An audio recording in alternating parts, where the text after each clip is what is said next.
Hello, everybody. Welcome back to the third episode. I have Crockett Bottleson here today, and he has started over in multiple countries and in multiple careers. So he's going to talk to us about that. Hello. Hello. So I wanted to ask what motivated you or inspired you to start over every time you started over? Well, the first time was when, I guess I moved out of my hometown, Santa Fe, to San Francisco. And that was the first time living in a big city. And I knew right away that I liked this change of scenery and new obstacles. So it was there that I was told once by two random strangers on the sidewalk in a week that I should go to Berlin, Germany. And they made this assumption by looking at my art and then telling me this. So I thought that was interesting. Okay, cool. So you just listened to some strangers? Yeah, I did. I ended up buying a cool. one-way ticket. Yeah, that's interesting.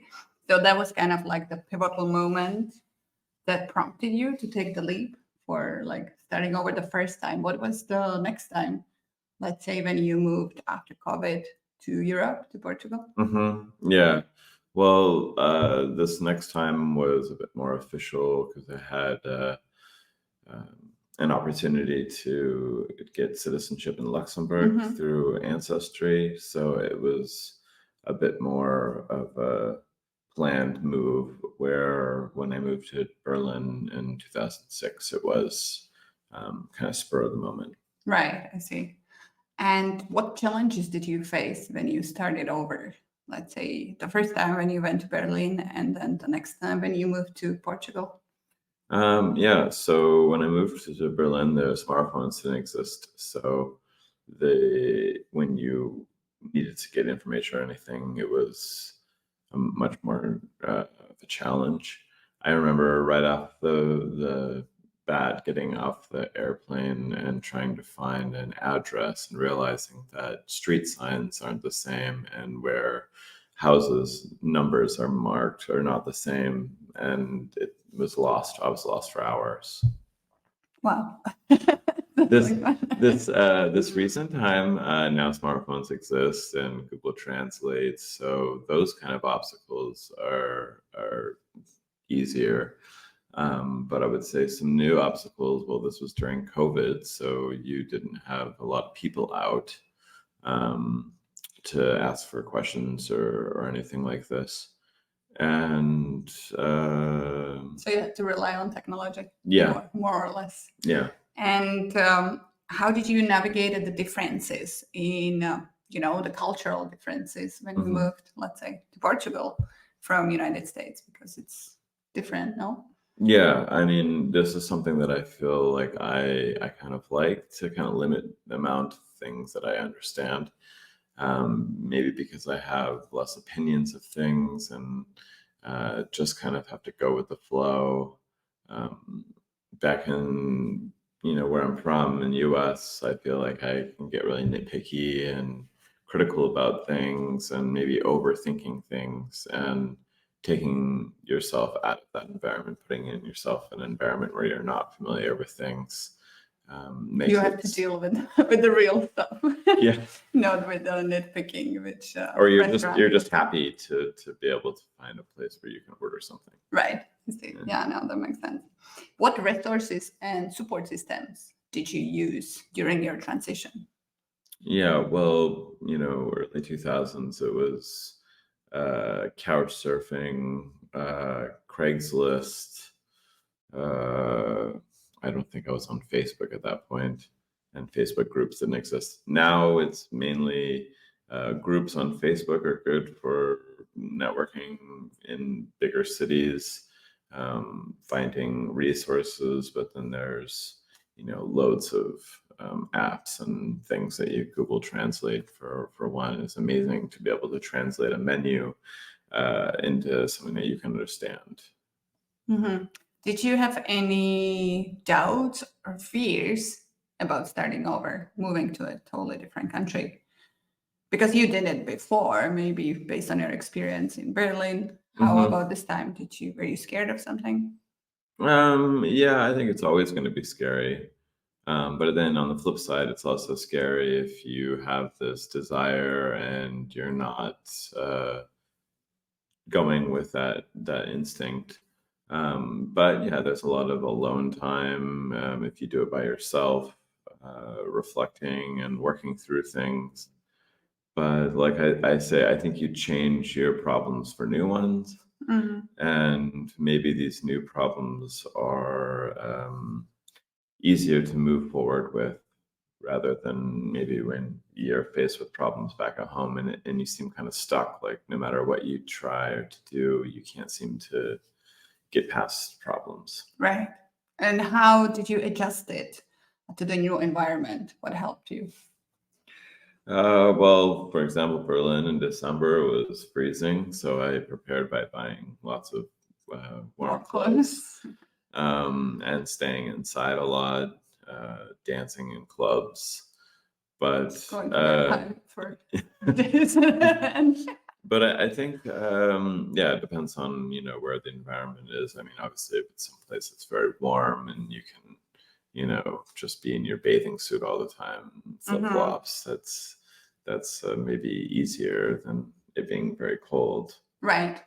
And can you share with us some lesson you learned from starting over? Some like a specific thing you learned? Yeah, I guess the main lesson that I've learned is that you're going to be presented with new problems. Like I was saying, you change your problems, and so you're never going to make life easier, but just it's going to change things, and maybe that change will uh, release something or allow you to kind of move past something that you've been stuck before. Right. And what was you learned from where were you stuck, let's say in the United States, and what opened up, if you can name Mm, something? I don't even know if it's something exactly specific that I could name like this, but maybe just how I felt with my relationships and my artwork, and I don't know, not feeling inspired enough. So, for me, by changing those things, all of a sudden everything became so exciting and new. Down to like mundane things like going grocery shopping or doing laundry. Right. Everything was all of a sudden exciting. Yeah, but is it exciting because it was new? Maybe, Definitely, maybe you definitely. like starting over. Some people like me, for example, I like starting over because I get bored easily. Yeah, and I think some people really love the routine. They don't want that change, and I can totally understand that as well. Mm-hmm. I mean, I've like gone in and out of it where I have stayed in one place for many years, and also I like to go back and revisit places after being there in the past, and that's always nice to see those changes and what seems familiar. Right. And how did your skills or past experiences help you to overcome some difficulties with starting over? Let's say the last start over in Portugal. Mhm. What were certain skills that helped you to deal with it better? Mm, I think being able to talk to strangers, even if you don't speak the language, kind of engaging with people, uh, all of a sudden you do meet somebody who you really um, get each other, become friends. That person, maybe is from the place there, and then all of a sudden that breaks open this whole other world that you didn't know existed before, because you didn't have that familiarity as the person that's from there. So I think the friendships and connections that you make along the way are pretty valuable. Right. Okay. Were there any unexpected opportunities that showed up because you started over and you seized them? Yeah, I mean, some friends before I traveled told me, "Oh, we know somebody there. Look them up."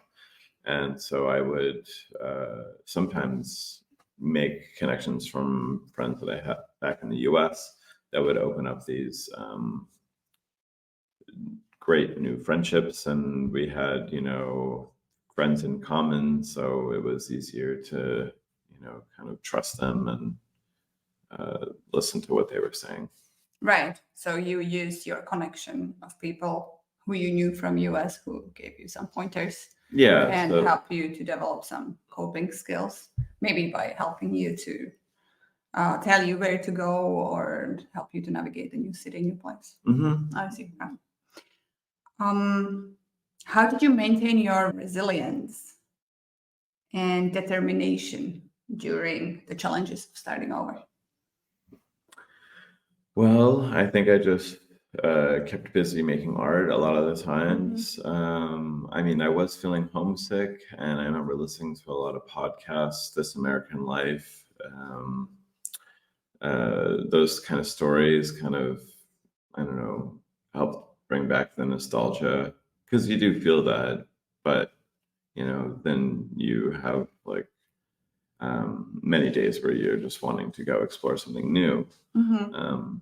But yeah, I think when you're feeling homesick or need something familiar, it's good to know what those things are so you can,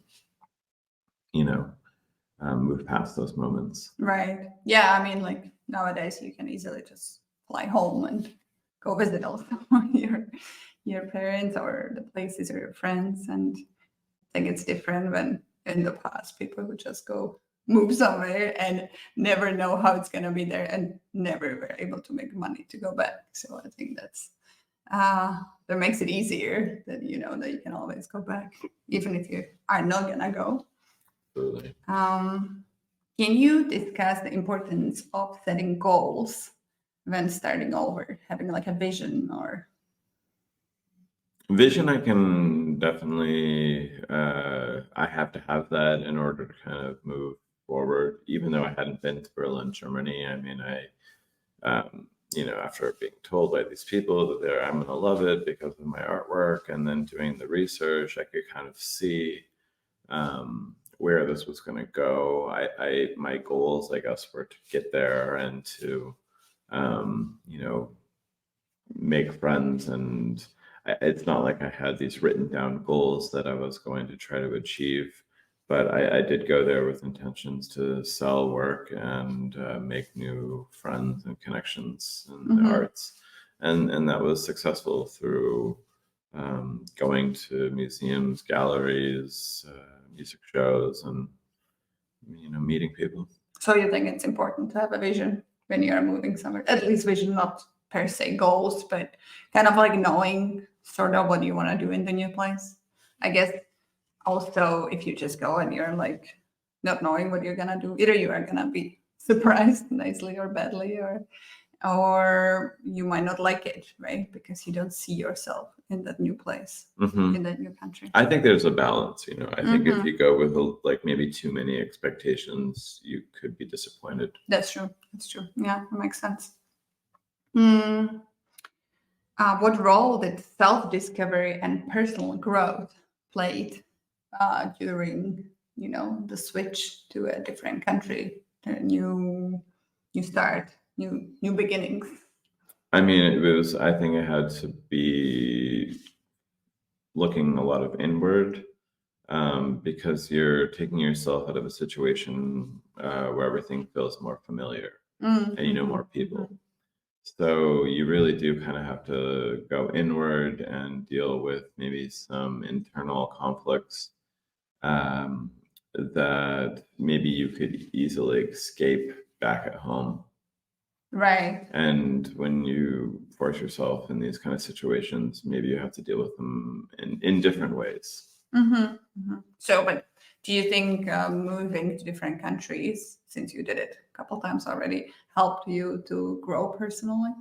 I do, yeah, because it was either survive or go back home. But I mean, in some of the situations, I didn't even have the money to go back home. Right. So it was really forcing myself to deal with certain things. And in which way do you think you grew up?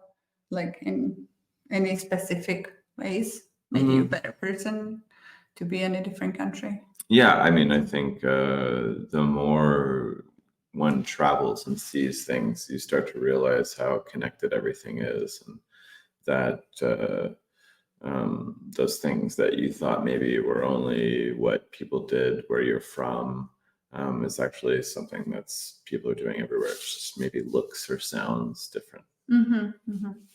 Have you encountered any setbacks when you were, starting over in a new country? Yeah, I mean, I would say, trying to get all of the legal work, now I've been able to do this through the Luxembourg ancestry thing. But, when you can't do that and you want to become legal there or apply for some aid or something, that can be terribly frustrating.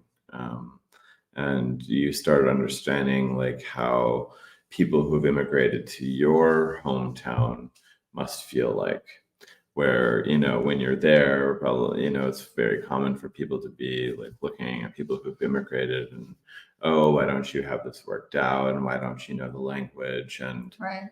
You start to have a lot more empathy, I think, for people who have put themselves in those situations. Yeah, because you went through it yourself, so you know how it feels in a foreign country, foreign language where you don't know how to do it. That sounds good. How changing, like switching countries or moving to a new place, shaped your relationships with your family and friends back home? I mean, obviously, it's going to strain the ones that are long distance, maybe put more pressure on, sending messages, emails, letters back and forth. But then you gain new relationships with the people that are there. I think that the relationships that are going to stay through this long distance will, it'll be a good test to see how authentic those friendships or relationships are. I mean, it's hard nowadays, or easy, that we have social media and you can stay a bit more connected by just posting something onto your story or wall, and now anybody who looks at that can kind of know what you're up to without ever having to reach out. Do you think it's good or it's bad? Because I think because people know about each other, they might not reach out as much. Yeah, I think that it's maybe less authentic. I look at these letters that people, used to write, and some still do, and how much time and patience they had to put into, communication and maintaining a friendship relationship. And it's something that nowadays, I think we definitely take for granted. Right. Are you good in keeping in touch? I'm not that great, actually. I'm kind of the person, like the second that I see somebody again, I kind of, pick up right where we left off.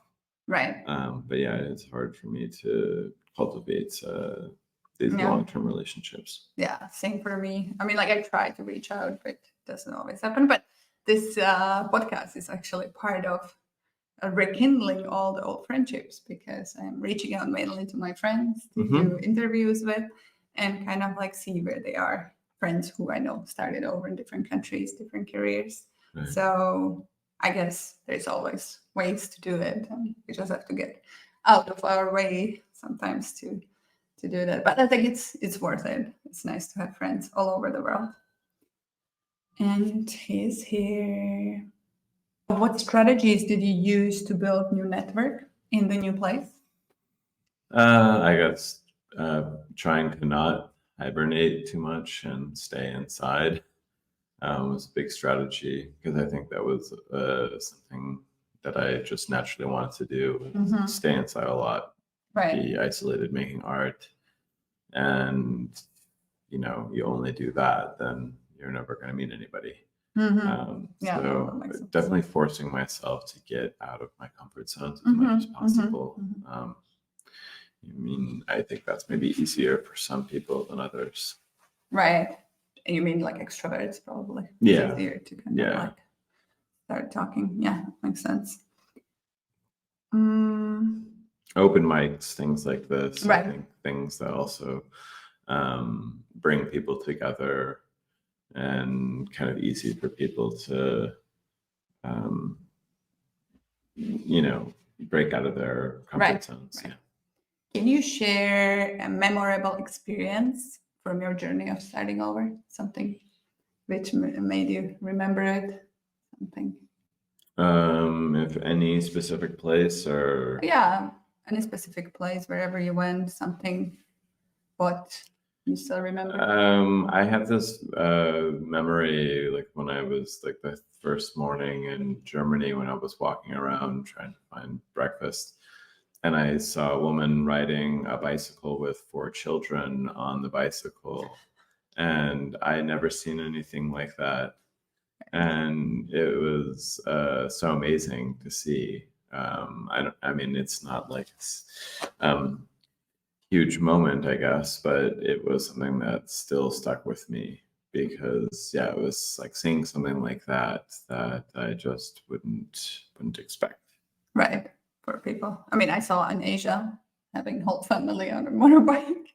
This was a pedal bicycle. Yeah, pedal bicycle. How did they fit on one bicycle? It had like somebody on the back, and I think it was like 3 people on the front. Oh, I mean, small children, but still. Yeah, that's funny. Yeah. Next question. How do you define success in context of starting over? If you have, maybe your view of success changed by moving to different places, starting over, doing new things. I mean, I think just like getting yourself to this place is successful. Because loads of people have this desire maybe, but never actually buy the ticket to just get there. Right. So for me, that could just be success. I mean, maybe for somebody, it's once you get there, you have the job and, maybe eventually have your family or whole base there. But yeah, for me, I think just getting the ticket and pushing myself out of the comfort zone yeah, is which helped you success for me. To grow and become who you are. And yeah, no, that makes sense. Looking back, what would you say was the most rewarding part of starting over in a new country? I guess the most rewarding part, it was just all of these little differences or sometimes bigger differences on a daily basis. And, you like start just realizing how things are similar but function differently, and you have this new appreciation for the world that maybe you didn't before. Right, I see. And what advice would you have for somebody who would like to start over in a different country, who would like to, move somewhere else and maybe live there for some time or forever? Who knows? Yeah, I would say if you have that desire to go someplace new, definitely follow it, and maybe think about places that aren't on your where you think you want to go. Talk to other people. I mean, I'm a huge believer that the universe talks to us through strangers, through messages, and you can really start listening to that and picking up on things. Right. So like somebody told you on the street, as you said, in San Francisco that you would fit in Berlin. Yeah. And then you went there. Yeah, no, I agree totally. It's the same. Happened to me in IT that like 3 people over a course of 8 years suggested I go into IT, and it worked out actually. So yeah, strong believer that the universe will give you a sign for sure. And nowadays you mainly make art and music, and you work also in IT. And where can people find your art? Maybe on a lot of I'm posting right now on my Instagram, Alma Sun, which is also the name of my band. I'm just kind of sharing it all under one Instagram. And what's for you next? Are you planning to move another country or start new things? I guess like for me, once I started over, once in a different country, I don't think I can stop. I don't think I can live in one country forever. Yeah, no, it's constantly growing. I'm still currently here in Portugal, and yeah, I can see myself traveling and seeing what could be next. Right. Okay, perfect. Well, if there is a new country, maybe you can come visit us here as well to start over BFF. And thank you very much Thanks for for this having me. interview. Okay, Okay, bye. bye. Bye.